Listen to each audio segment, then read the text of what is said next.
I was not the Prime Minister who was afraid of talking to the press.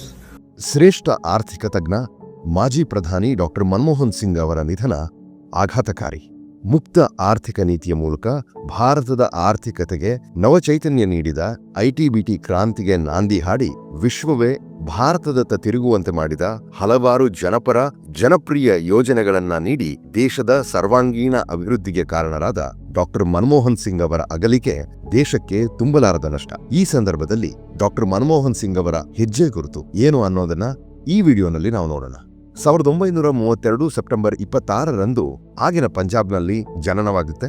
ನಂತರ ಅಮೃತ್ಸರದ ಹಿಂದೂ ಕಾಲೇಜಿನಲ್ಲಿ ತಮ್ಮ ಆರಂಭಿಕ ಶಿಕ್ಷಣವನ್ನು ಪಡೆಯುತ್ತಾರೆ. ನಂತರ ಪಂಜಾಬ್ ವಿಶ್ವವಿದ್ಯಾಲಯದಿಂದ ಅರ್ಥಶಾಸ್ತ್ರ ವಿಷಯದಲ್ಲಿ ಪದವಿ 1952ರಲ್ಲಿ, ನಂತರ ಸ್ನಾತಕೋತ್ತರ ಪದವಿ 1954ರಲ್ಲಿ. ಅದಾದ ಮೇಲೆ ಕೇಂಬ್ರಿಡ್ಜ್ ವಿಶ್ವವಿದ್ಯಾಲಯದಿಂದ 1957ರಲ್ಲಿ ಅರ್ಥಶಾಸ್ತ್ರದಲ್ಲಿ ಉನ್ನತ ಶಿಕ್ಷಣ. ಅದಾದ ಮೇಲೆ ಆಕ್ಸ್ಫರ್ಡ್ ವಿವಿಯಿಂದ 1962ರಲ್ಲಿ ಅರ್ಥಶಾಸ್ತ್ರದಲ್ಲಿ ಡಿ.ಫಿಲ್. ಮುಂದೆ ಪಂಜಾಬ್ ವಿಶ್ವವಿದ್ಯಾಲಯ ಮತ್ತು ದೆಹಲಿ ಸ್ಕೂಲ್ ಆಫ್ ಎಕನಾಮಿಕ್ಸ್ನಲ್ಲಿ ಬೋಧನೆ. 1972ರಲ್ಲಿ ಹಣಕಾಸು ಸಚಿವಾಲಯದಲ್ಲಿ ಮುಖ್ಯ ಆರ್ಥಿಕ ಸಲಹೆಗಾರನ ಹುದ್ದೆಗೆ ಬಡ್ತಿ. ಮುಂದೆ ವಿಶ್ವಸಂಸ್ಥೆಯ ವಿಶ್ವ ವಾಣಿಜ್ಯ ಮತ್ತು ಅಭಿವೃದ್ಧಿ ಸಮ್ಮೇಳನ ಸೆಕ್ರೆಟರಿಯೇಟ್ನಲ್ಲಿ ಕೆಲಸ.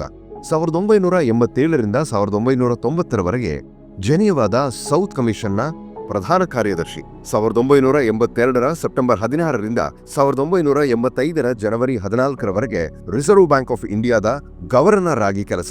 ಹಣಕಾಸು ಸಚಿವಾಲಯದ ಕಾರ್ಯದರ್ಶಿ, ಯೋಜನಾ ಆಯೋಗದ ಉಪಾಧ್ಯಕ್ಷ, ಪ್ರಧಾನಮಂತ್ರಿಯವರ ಸಲಹೆಗಾರ ಮತ್ತು ಯುಜಿಸಿ ಅಧ್ಯಕ್ಷರಾಗಿಯೂ ಕರ್ತವ್ಯ. 1991ರಲ್ಲಿ ಮೊದಲ ಬಾರಿ ರಾಜ್ಯಸಭಾ ಸದಸ್ಯರಾಗಿ ಆಯ್ಕೆ. 1995, 2001, 2007, 2013 ಮತ್ತು 2019ರಲ್ಲಿ ರಾಜ್ಯಸಭೆಗೆ ಮರು ಆಯ್ಕೆಯಾದರು. ರಾಜ್ಯಸಭೆಯಲ್ಲಿ ಅವರ 33 ವರ್ಷಗಳ ಅವಧಿ ಈ ವರ್ಷ ಏಪ್ರಿಲ್ನಲ್ಲಿ ಕೊನೆಗೊಂಡಿತು. ಪಿ.ವಿ. ನರಸಿಂಹರಾವ್ ಸರ್ಕಾರದಲ್ಲಿ ಹಣಕಾಸು ಸಚಿವರಾಗಿ ಕಾರ್ಯನಿರ್ವಹಣೆ. 1998ರಿಂದ 2004ರವರೆಗೆ ರಾಜ್ಯಸಭೆಯಲ್ಲಿ ವಿರೋಧ ಪಕ್ಷದ ನಾಯಕ. 2004 ಮೇ 22ರಂದು ಪ್ರಧಾನಿಯಾಗಿ ಅಧಿಕಾರ ಸ್ವೀಕಾರ.